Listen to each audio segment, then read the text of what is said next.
खासि खालामनो गोनां बोरमाया बेनो। बिथाङानो जोंनि ओनसोलनि मुंदांखा बोरमा खासि खालामग्रा डक्टर रुबल दैमारि। दायो बोरमाखौ उल्था आलायनाय जासिगोन, खासि खालामनो सुबिदा जानाय बादि।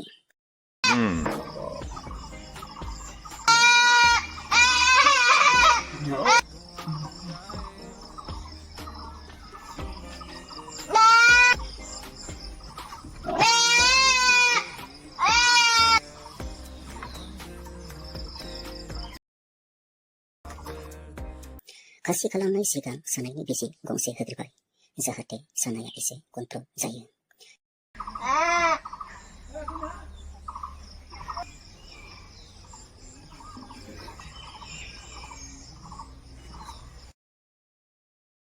दानाबाथाय डेटजों हासिगोन। आइदे हामारबाय दानाबाथाय अन्थाव बाथाव बोरमा डक्टरा। गावखौबो बिदि उल्था आलायना हाबा बोरै मोनगोन देसन। बोरमाखौ इमान गोथां गोथां हादो बियो। नाथाय बोरमाखौ गिदिर खालामनो थाखाय, दाम बारा मोननो थाखाय खासि खालामनो गोनां जायो।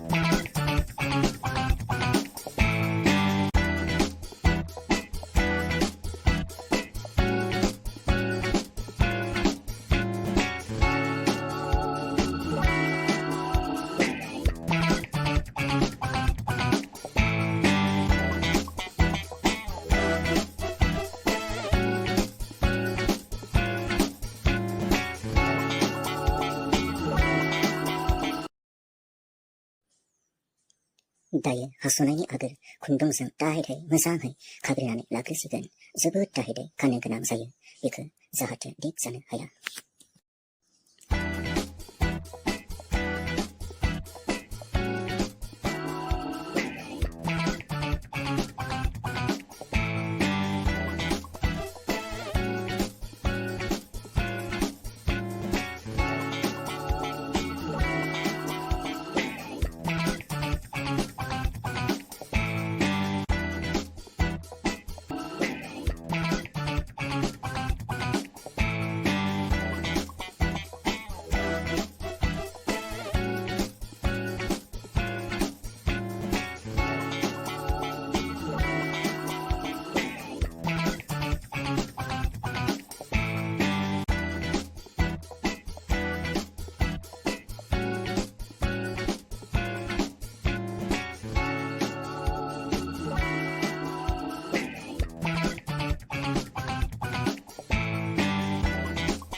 दाना हानाय गारायखौ सुथाबसिगोन। हानाय गाराय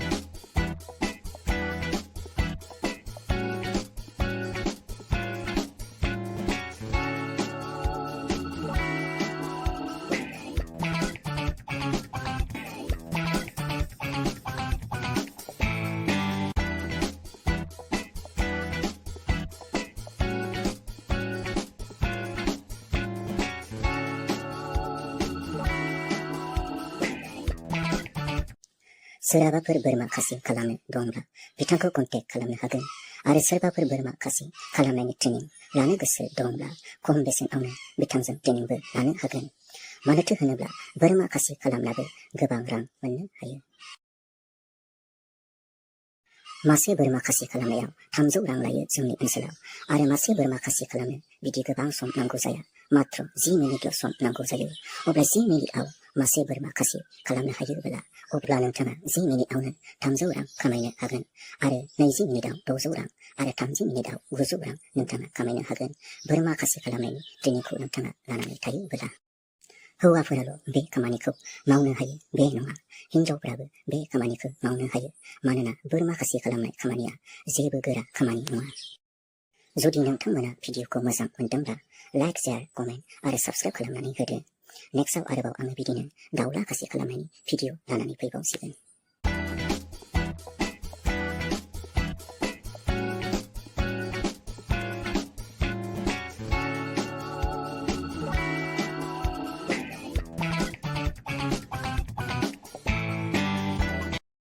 बे बुस्थुआ जोबोद एनार्जि दं, जानांगौ बेखौ बयबो। जोंहा आदाया संनानै जागोननो बेखौ।